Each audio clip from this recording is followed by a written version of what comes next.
सुबह के मुख्यमंत्री हेमंत सोरेन के ट्वीट के बाद राजनीतिक गलियारों में हलचल हो गई, जहां विपक्ष लगातार राज्य सरकार को घेरने का प्रयास कर रही है। वहीं पूर्व मुख्यमंत्री रघुवर दास ने कहा कि राज्य के मुख्यमंत्री हेमंत सोरेन जी का एक ट्वीट देखकर काफी दुख हुआ। आदरणीय प्रधानमंत्री नरेंद्र मोदी जी ने झारखंड समेत देश के अन्य राज्य के मुख्यमंत्रियों से कोरोना से संबंध में जानकारी लेने के लिए फोन किया। उन्होंने सहयोग देने का आश्वासन दिया, लेकिन झारखंड के मुख्यमंत्री ने जिस गैर जिम्मेदाराना व्यवहार का प्रदर्शन किया और अमर्यादित टिप्पणी की, वह निंदनीय है। हर किसी के पद की एक गरिमा होती है, यह गरिमा मुख्यमंत्री जी ने गिराई है। और आज झारखंड में जो भी स्वास्थ्य सेवाओं में थोड़ा बहुत सुधार दिख रहा है, वह पिछले भाजपा की डबल इंजन सरकार के 5 साल के कार्यों का परिणाम है। तो ऐसी सरकार झारखंड में जिसके नाकाबिलियत के कारण प्रतिदिन यहाँ झारखंड में संक्रमण की संख्या बढ़ रही है। हर दिन 7,000 6,000 बढ़ रही है और 130 140 झारखंड वासियों की मृत्यु हो रही है। तो इस संवेदनहीनता मुख्यमंत्री को संवेदनशील बनकर, ये समय नहीं है कि एक दूसरे को हम कोसे, राजनीति करने का समय नहीं है, बल्कि हम एकजुट होकर दलगत राजनीति से ऊपर उठकर इस वैश्विक कोरोना महामारी में झारखंड, भारत को कैसे हम मुक्ति दिलाएं, एकजुट होकर काम करने की जरूरत है। माननीय मुख्यमंत्री जी, आप अधीर मत होइए। आप मुख्यमंत्री हैं, जिम्मेदारी निभाना सीखिए और सबका सहयोग लेकर एकजुट होकर हम झारखंड से जल्द कोरोना महामारी से मुक्ति मिले, इसके लिए काम करने की ज़रूरत है। राजनीति करने की अभी ज़रूरत नहीं है। राजनीति करने के लिए काफ़ी समय बचे हुए हैं। आज जहाँ भी सेंटर बन रहे हैं, बीजेपी के डबल इंजन की सरकार झारखंड में 3 मेडिकल कॉलेज पलामू, हजारीबाग और दुमका में खोलने का काम किया। आज जो रामगढ़ में कल इन्होंने इंजीनियरिंग कॉलेज में कोविड हॉस्पिटल खोला, ये भी भारतीय जनता पार्टी सरकार की देन है। 500 बेड का हॉस्पिटल जमशेदपुर में, पलामू में, हजारीबाग में बन रहे हैं। एम्स की स्थापना काम चल रही है, वहाँ भी 100 बेड का बच्चों का पढ़ाई, एमबीबीएस की पढ़ाई शुरू हो गई। ये 3 जगह भी एमबीबीएस की जब हमारी सरकार थी, 300 बच्चे एमबीबीएस में उनकी पढ़ाई के लिए उनकी एडमिशन हुई। लेकिन इस अनुभवहीन मुख्यमंत्री के कारण इस बार इन तीनों मेडिकल कॉलेज में 100 बच्चे हमारे एमबीबीएस की पढ़ाई के लिए वंचित हो गए, क्योंकि जब डॉक्टर की कमी है, नर्स की कमी है, और इसी सोच के हमारी सरकार दूरदर्शी के ध्यान में डॉक्टर की कमी आवश्यकता को पूरा करने के लिए हमारी सरकार, केंद्र की मोदी सरकार, डबल इंजन की सरकार, ये काम कर रही थी। लेकिन ये सरकार इन 2 वर्ष के अंदर इंफ्रास्ट्रक्चर के सेक्टर में भी कोई काम नहीं किए, जिनके कारण 300 बच्चे आज एमबीबीएस की पढ़ाई से वंचित हो गए। तो मुख्यमंत्री जी, अपनी जिम्मेदारी को आप समझिए। आप मुख्यमंत्री हैं, कोई दल के आप अध्यक्ष नहीं हैं, आप मुख्यमंत्री हैं, राज्य के सभी जनता के मुख्यमंत्री हैं। अपनी जिम्मेदारी को समझे और संघीय ढांचे को मजबूत करते हुए एक टीम इंडिया के तहत काम करते हुए, तो ऐसी सरकार झारखंड में जिसके नाकाबिलियत के कारण प्रतिदिन यहाँ झारखंड में संक्रमण की संख्या बढ़ रही है। हर दिन 7,000 6,000 बढ़ रही है और 130 140 झारखंड वासियों की मृत्यु हो रही है। तो इस संवेदनहीनता मुख्यमंत्री को संवेदनशील बनकर, ये समय नहीं है कि एक दूसरे को हम कोसे, राजनीति करने का समय नहीं है, बल्कि हम एकजुट होकर दलगत राजनीति से ऊपर उठकर इस वैश्विक कोरोना महामारी में झारखंड, भारत को कैसे हम मुक्ति दिलाएं, एकजुट होकर काम करने की जरूरत है। माननीय मुख्यमंत्री जी, आप अधीर मत होइए। आप मुख्यमंत्री हैं, जिम्मेदारी निभाना सीखिए और सबका सहयोग लेकर एकजुट होकर हम झारखंड से जल्द कोरोना महामारी से मुक्ति मिले, इसके लिए काम करने की ज़रूरत है। राजनीति करने की अभी ज़रूरत नहीं है। राजनीति करने के लिए काफ़ी समय बचे हुए हैं। आज जहाँ भी सेंटर बन रहे हैं, बीजेपी के डबल इंजन की सरकार झारखंड में 3 मेडिकल कॉलेज पलामू, हजारीबाग और दुमका में खोलने का काम किया। आज जो रामगढ़ में कल इन्होंने इंजीनियरिंग कॉलेज में कोविड हॉस्पिटल खोला, ये भी भारतीय जनता पार्टी सरकार की देन है। 500 बेड का हॉस्पिटल जमशेदपुर में, पलामू में, हजारीबाग में बन रहे हैं। एम्स की स्थापना काम चल रही है, वहाँ भी 100 बेड का बच्चों का पढ़ाई, एमबीबीएस की पढ़ाई शुरू हो गई। ये 3 जगह भी एमबीबीएस की जब हमारी सरकार थी, 300 बच्चे एमबीबीएस में उनकी पढ़ाई के लिए उनकी एडमिशन हुई। लेकिन इस अनुभवहीन मुख्यमंत्री के कारण इस बार इन तीनों मेडिकल कॉलेज में 100 बच्चे हमारे एमबीबीएस की पढ़ाई के लिए वंचित हो गए, क्योंकि जब डॉक्टर की कमी है, नर्स की कमी है, और इसी सोच के हमारी सरकार दूरदर्शी के ध्यान में डॉक्टर की कमी आवश्यकता को पूरा करने के लिए हमारी सरकार, केंद्र की मोदी सरकार, डबल इंजन की सरकार ये काम कर रही थी। लेकिन इस सरकार इन 2 वर्ष के अंदर इंफ्रास्ट्रक्चर के सेक्टर में भी कोई काम नहीं किए, जिनके कारण 300 बच्चे आज एमबीबीएस की पढ़ाई से वंचित हो गए। तो मुख्यमंत्री जी, अपनी जिम्मेदारी को आप समझिए। आप मुख्यमंत्री हैं, कोई दल के आप अध्यक्ष नहीं हैं, आप मुख्यमंत्री हैं, राज्य के सभी जनता के मुख्यमंत्री हैं। अपनी जिम्मेदारी को समझे और संघीय ढांचे को मजबूत करते हुए एक टीम इंडिया के तहत काम करते हुए प्रधानमंत्री जी सिर्फ बोलते रहे और सुने नहीं, ये ठीक नहीं है।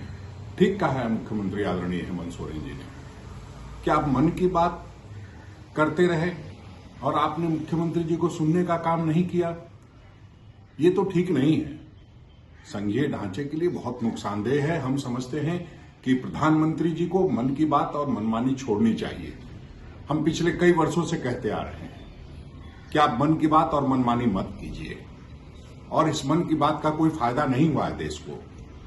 आज देश पूरी तरह संकट के चौराहे पे खड़ा है और आप अभी भी मन की बात और मनमानी करते जा रहे हैं। संघीय ढांचे को नुकसान मत पहुंचाइए। मुख्यमंत्री और प्रधानमंत्री के संबंध बेहतर हो, उस पर काम कीजिए। ये आप चाहे बंगाल हो, चाहे झारखंड हो, ऐसे कई राज्य हैं जहां आपकी सरकार नहीं है, वहां आप सौतेला व्यवहार करते हैं। और हमें तो ये पता है कि आप अपने मुख्यमंत्रियों के साथ भी व्यवहार ठीक नहीं करते, लेकिन उनकी मजबूरी है कि वो भारतीय जनता पार्टी के मुख्यमंत्री है, इसलिए वो सही बात कह नहीं सकते। लेकिन हम मजबूर नहीं हैं, हमारे मुख्यमंत्री मजबूत हैं, और जब भी कोई आप बात करेंगे तो निश्चित रूप से ये ध्यान में रखिएगा कि लोकतंत्र है यहाँ पर, और लोकतंत्र में तानाशाह की तरफ बात नहीं होती है। जमशेदपुर के गोविंदपुर थाना अंतर्गत विग इंग्लिश स्कूल के समीप एक व्यक्ति का शव मिलने से सनसनी फैल गई। मृतक की पहचान जनता मार्केट स्थित राम मंदिर के समीप रहने वाले विजय शर्मा और विट्टू के रूप में की गई। हम लोग को सुबह पता चला और फोन आया पापा को, और उसके बाद यहाँ के मुखिया जो है अशोक, वो बोले कि पापा को मेरे कि वो तेरा भाई पड़ा हुआ है। तो हम वैसे आए और यहाँ पे देखे तो ये हालत में हमको पाया मिला। कौन लगता है आपको? मेरे चाचा लगते हैं। इस पर कुछ कार्रवाई, ये ऐसा घटना क्यों? इनके कुछ पहले घर में कुछ विवाद भी हुआ? कुछ नहीं, रोज आना जाना अपना जैसे काम करते हैं, अपना जो काम उनको मिल जाए रोजाना जैसे आप करना चाहते वैसे करते हैं। हम लोग से कोई उतना मतलब नहीं रखते थे, बस आते थे, मिलते थे, चल जाते थे, बस हल्का बस रोज की तरह इनका पीना आदत था, जिसके कारण से पता नहीं चला। अब हम लोग को भी परसों आए थे तो मिल के गए सबसे एज यूजुअल, और उसके बाद फिर आज सुबह हम लोग को खबर मिल गया किसी आदमी से। पहले तो आदमी पापा का फ्रेंड थे। थाना में एफआईआर दर्ज किए थे? जी अभी आया था तो थाना में एफआईआर दर्ज हो चुका है। थाने वाले क्या बोले? थाने वाले बोले कि हम इसमें कार्रवाई करेंगे। राजधानी के सदर अस्पताल में मोक्स रेगुलेटर लीकेज के कारण अचानक फट गया। इससे करीब 1.25 घंटे तक आईसीयू में ऑक्सीजन की सप्लाई रुक गई। इस घटना के तुरंत बाद ऑक्सीजन फ्लो प्रेशर 50 से 12 तक पहुंच गया। कुछ ही समय में गंभीर स्थिति में वेंटिलेटर पर व हाई फ्लो सपोर्ट वाले 5 मरीजों ने दम तोड़ दिया।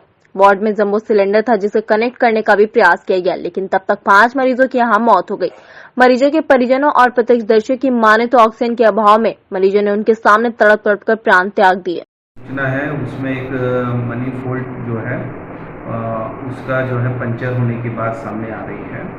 लेकिन हमने जो है इस विषय को लेकर माननीय मुख्यमंत्री जी से भी बातचीत हुई है, उनका भी निर्देश प्राप्त हुआ है और उनके निर्देश के आलोक में हम अपने सचिव, हमारे जो प्रधान सचिव हैं, उनको हमने एक पत्र भी भेज दिया है कि इसकी पूरी निष्पक्षतापूर्वक जांच करते हुए यदि कि कोई भी इसमें दोषी होंगे तो दोषी को चिन्हित करते हुए कार्रवाई भी सुनिश्चित करेंगे और इसकी पूरी रिपोर्ट मुझे देंगे ताकि भविष्य में इस तरह की घटनाओं को रोका जा सके, क्योंकि ये मामला काफ़ी गंभीर मामला है और ठीक है, हो सकता है कभी कभी तकनीकी प्रॉब्लम आ सकते हैं, क्योंकि आप जानते हैं कि लगातार जो है हम लोग मरीजों की बढ़ती हुई बेतहाशा संख्या को देखते हुए लगातार हम अपने ऑक्सीजन बेड, आईसीयू और सारी व्यवस्थाओं को अपग्रेड कर रहे हैं और यदि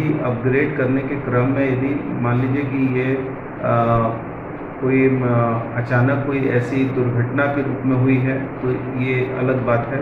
यदि ये कोई मानवीय भूल है और या यदि ये जान के कहीं पर किसी की संलिप्तता है या कहीं पर किसी के द्वारा जो है लापरवाही बरती गई है तो हम निश्चित तौर पर इस पर जो है कड़ी से कड़ी कार्रवाई करेंगे और हमने सचिव को, अपने प्रधान सचिव महोदय को पत्र भेज दिया है और उसके उपायुक्त से भी जांच करवा लेंगे और विभाग से भी जांच करवा लेंगे। 2020 में कोरोना का दस्तक के साथ ही पूरे देश से ही झारखंड राज्य की गरीब जनता आर्थिक स्थिति से लगातार जूझ रही है। किसी परिवार में रोजगार छिन जाने का तो किसी परिवार में अपनों के गुजर जाने का गम है। बावजूद परिवार के भरण पोषण के लिए हर एक परिवार रोजगार की तलाश में प्रतिदिन जुगत में लगे हुए हैं। ऐसे में जमशेदपुर शहर के निजी स्कूल अभिभावकों से मनमाना फीस लेने में व्यस्त है, जबकि कोरोना काल के दौरान न्यायालय ने भी यह निर्देश दिया था कि मासिक फीस छोड़कर किसी भी अतिरिक्त फीस नहीं लेना है। बावजूद स्कूल अपने मनमानी पर अड़े हुए हैं। इसको लेकर भारतीय जनता पार्टी के अनुसूचित जाति मोर्चा के प्रदेश उपाध्यक्ष विमल मैठा ने स्कूल के इस मनमानी का विरोध करते हुए झारखंड सरकार से हस्तक्षेप करते हुए इस मनमानी पर रोक लगाने की मांग की।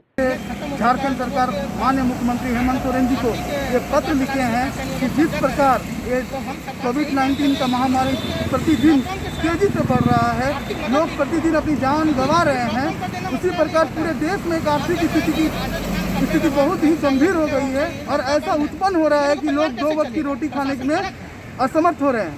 मगर झारखंड में जो गैर सरकारी स्कूल हैं, जिनका फीस लगभग काफ़ी ज़्यादा है, लोग उसको देने में असमर्थ हो चुके हैं और ये स्थिति बनी हुई है कि लोग 2 वक्त की रोटी बहुत मुश्किल से खा रहे हैं। तो मैं झारखंड सरकार एवं मुख्यमंत्री श्री हेमंत सोरेन जी से ये मांग करता हूँ कि झारखंड में भी फीस को कटौती किया जाए और जल्द से जल्द इस पे संज्ञान लिया जाए, नहीं तो अन्यथा जो लोग आज आर्थिक महामारी से मर रहे हैं वो आर्थिक स्थिति से मरने लगेंगे। इसके लिए हेमंत सोरेन जी को मैं बहुत ध्यान देने के लिए आवश्यकता है।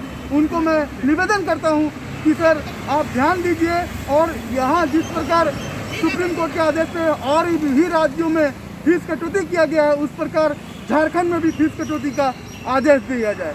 धन्यवाद। विमल बैठा, भारतीय जनता पार्टी प्रदेश उपाध्यक्ष अनुसूचित जाति मोर्चा।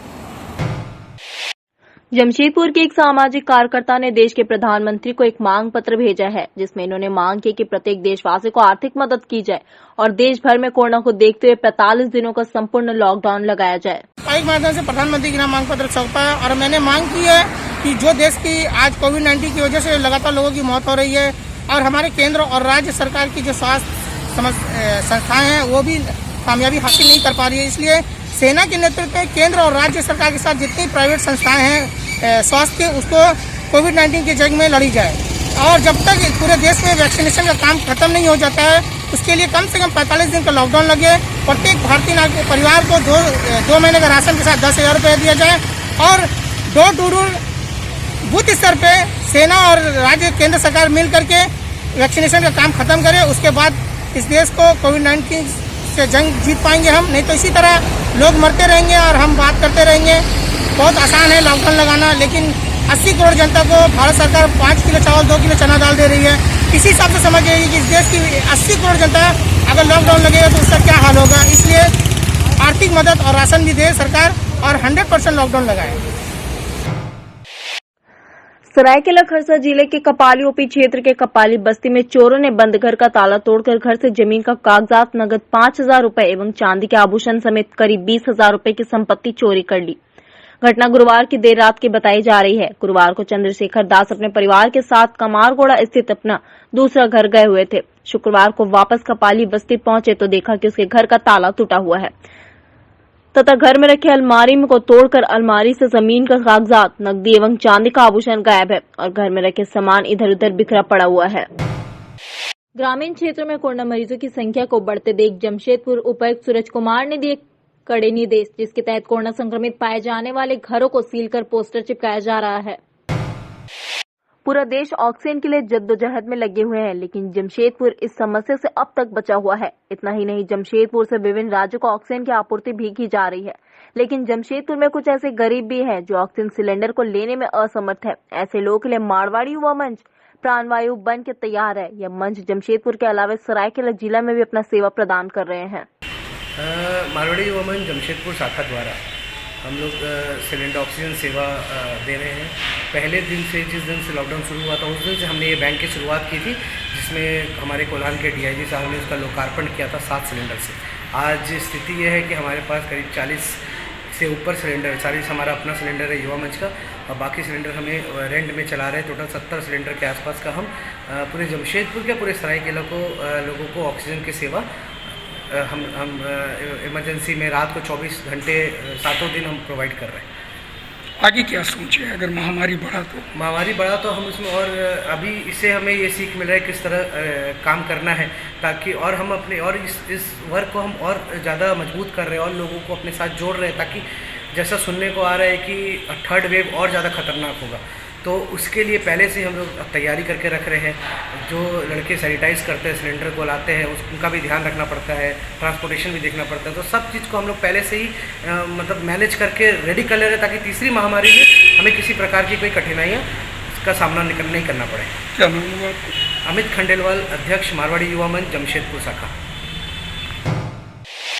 रेलवे के कर्मचारियों को जल्द से जल्द वैक्सीन उपलब्ध कराने, उचित स्वास्थ्य सुविधा समेत विभिन्न मांगों को लेकर टाटानगर रेलवे मेंस कांग्रेस कार्यालय में मेंस कांग्रेस द्वारा 1 दिवसीय वर्चुअल धरना का आयोजन कर सरकार का ध्यान आकृष्ट कराने की कोशिश की गई। पूरे भारतवर्ष में जिस रफ्तार से कोरोना संक्रमण फैल रहा है, इस कोरोना संक्रमण को देखते हुए भारतीय रेल के जो हमारे फ्रंट लाइन के जो कर्मचारी हैं, उनके अंदर काफ़ी भय का माहौल है।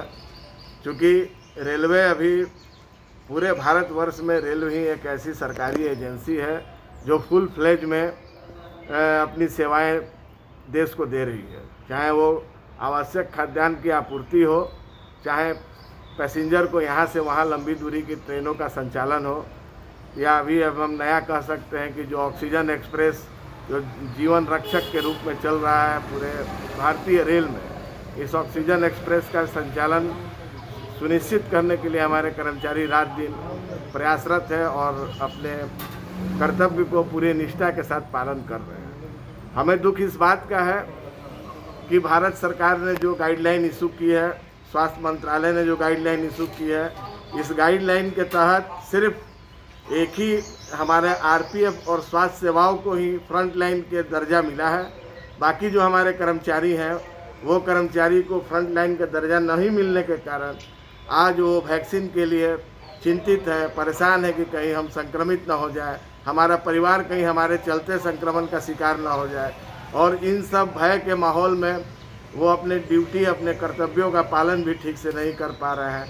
आज हम चक्रधरपुर मंडल की अगर बात करें तो लगभग 1300 कर्मचारी कोरोना संक्रमण से ग्रसित हैं और 53 ऐसे कर्मचारी हैं जिन्होंने असमय अपनी जान गंवाई इस कोरोना महामारी में। तो हमारा बस एक ही मात्र मांग है कि हम जितने तमाम रेल कर्मचारी जो हम फ्रंट लाइन के कर्मचारी में शामिल है, ट्रेनों के परिचालन में हमारी अहम भूमिका है, तो हम फ्रंट लाइन कर्मचारियों को हम झारखंड सरकार के हमारे मंडल रेल प्रबंधक महोदय ने भी स्वास्थ्य सचिव और मुख्य सचिव झारखंड सरकार, स्वास्थ्य सचिव और मुख्य सचिव उड़ीसा सरकार और साथ ही साथ रेलवे बोर्ड के चेयरमैन के माध्यम से अपनी आवाज़ को रखी है कि चक्रधरपुर मंडल सबसे ज़्यादा राजस्व भारतीय रेल को दे रहा है, सबसे ज़्यादा मालों की ढुलाई कर रहा है, सबसे ज़्यादा ऑक्सीजन एक्सप्रेस चला रहा है, सबसे ज़्यादा लोडिंग हमारा पार्सल एक्सप्रेस चल रहा है। इसके बावजूद हम दूसरे मंडलों की अगर हम बात करें तो रांची मंडल के तमाम हमारे रेल कर्मचारी, चाहे वो 18 वर्ष के हो या 22 वर्ष के, तमाम रेल कर्मचारियों को जब वैक्सीन मिल गया तो चक्रधरपुर मंडल क्यों इसमें देरी कर रहा है? चक्रधरपुर मंडल हमारा मुख्य रूप से झारखंड के अंतर्गत आने वाला पश्चिम सिंहभूम जिला, सरायकेला जिला और पूर्वी सिंहभूम जिला, ये जिला प्रशासन से। महुदा बाजार के सब्जी मार्केट में आग लगने से लगभग 1.5 दर्जन दुकान जलकर राख हो गई। आग लगी की इस घटना में फल मंडी व्यापारी के लगभग 15 से 20 लाख की संपत्ति के नुकसान होने का अनुमान बताया जा रहा है। मार्केट में लगी आग का कारण शॉर्ट सर्किट बताया जा रहा है। सब्जी बाजार में लगी आग की घटना की सूचना धनबाद एवं बोकारो जिलों को मिलते ही कुल 3 फायर ब्रिगेड घटनास्थल पर पहुंचे एवं आग पर काबू पाया। इधर आग लगी की इस घटना में अपनी जीविका के साधन रूपी दुकानों को देखते तमाम दुकानदार दहाड़ मारते चित्कार कर रहे थे। इस बीच असंतुलित भीड़ बेकाबू होकर गुजरने वाले वाहनों एवं प्रशासन के साथ झड़प करते देखे गए। पूरे देश इस वक्त कोरोना महामारी के संकट से गुजर रहा है। हर रोज कोरोना संक्रमित मरीजों के आंकड़े भी बढ़ रहे हैं। मृतकों के आंकड़े में हर रोज इजाफा हो रहा है। लगातार संक्रमित मरीजों की प्लाज्मा की जरूरत पड़ रही है। ऐसी घड़ी में सीआईएसएफ के जवानों ने मानवता का परिचय देते हुए धनबाद के कोयला नगर में आज प्लाज्मा डोनेट किया। यहाँ लगभग 80 से ऊपर लोग अपना स्क्रीनिंग करवा चुके हैं और 50 से ऊपर डोनेट कर चुके हैं, जिसका आज हमारे माननीय एडीएम साहब श्री चंदन कुमार जी द्वारा उनको सम्मानित किया गया। प्लाज्मा डोनेशन के लिए क्या अर्हताएं होनी चाहिए? किस तरह से लोग प्लाज्मा डोनेट कर सकते हैं? प्लाज्मा डोनेशन के लिए कोई भी व्यक्ति जो कोविड से रोग से लड़ करके विजेता बना हो और 21 दिन से ऊपर हो चुका हो, जो 18 साल से 55 साल तक का उम्र का हो, 50 किलो वजन हो, हीमोग्लोबिन 12.5 ग्राम हो, प्लेटलेट 1.5 लाख से ऊपर हो, सीरम प्रोटीन 6.5 ग्राम से ऊपर हो तथा सीरोलॉजिकली, जिसको हम लोग टीटीआई कहते हैं, नेगेटिव हो तो और उनका एंटीबॉडी टाइटर हमारे स्टेट ट्रांसफ्यूजन काउंसिल के अनुसार हो। यहाँ कहने का मतलब है कि अगर उनमें रिक्विजिट एंटीबॉडी टाइटर होगा तभी तो वह प्लाज्मा किसी व्यक्ति को जीवन दान दे सकेगा। अच्छा सर, जैसे कोविशील्ड और कोवैक्सीन दोनों डोज अगर किसी व्यक्ति को अगर दिया जाता है और दोनों डोज के बाद क्या प्लाज्मा दे सकते हैं? देखिए, समाज में बहुत सारे व्यक्तियों को एसिम्प्टोमेटिक कोविड इन्फेक्शन हुआ है।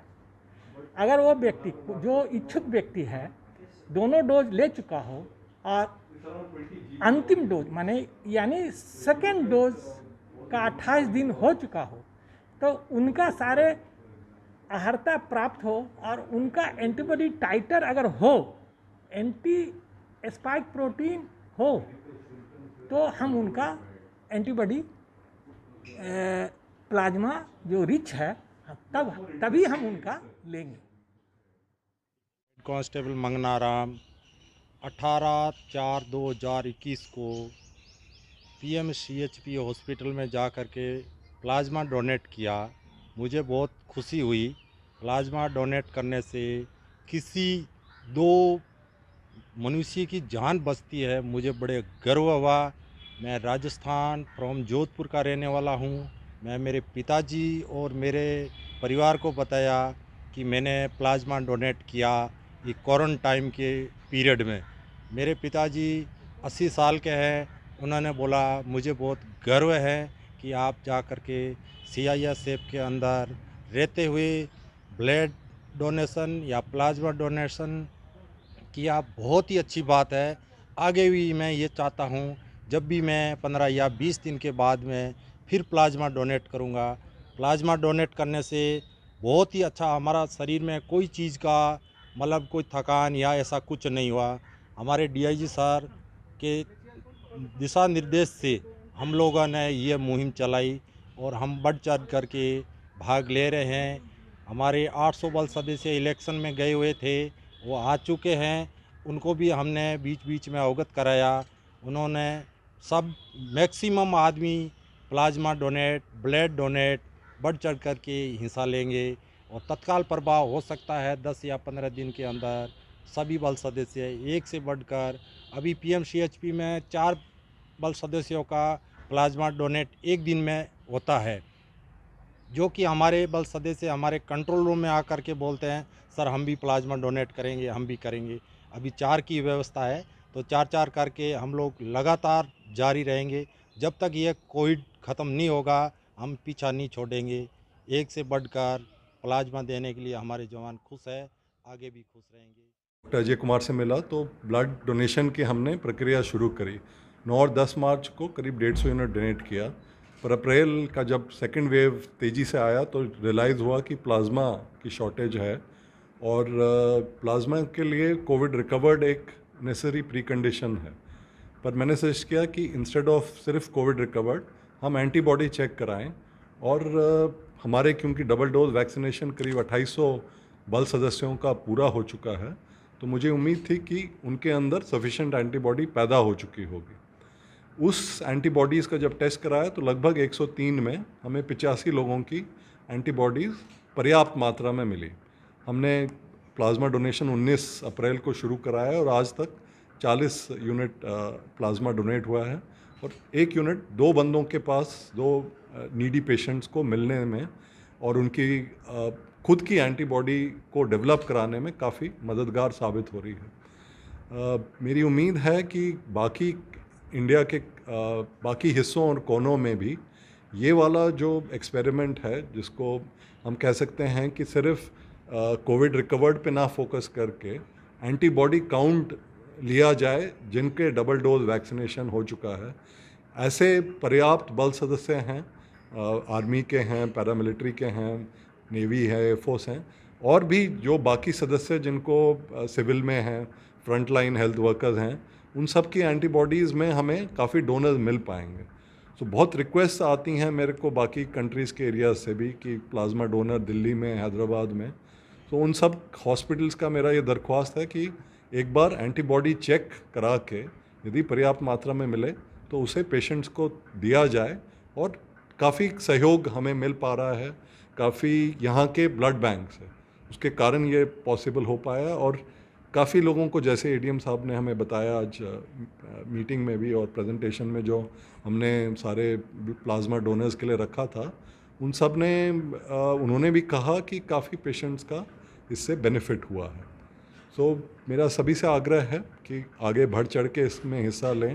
हालांकि कई डॉक्टर्स आते हैं TV पे और कहते हैं प्लाज्मा से बहुत ज़्यादा फ़ायदा नहीं है, पर कई ऐसे कॉम्प्लिकेटेड केसेस मैंने देखे हैं जिनमें काफ़ी फ़ायदा पहुंचा है और उम्मीद है कि ये BCCL धनबाद CISF तो आगे भी जारी रखेगा, बट बाकी सब यूनिट्स पैरामिलिट्री की और फौज की भी इसमें हिस्सा लें ताकि ज़्यादा से ज़्यादा लोगों की जान बचाई जाए।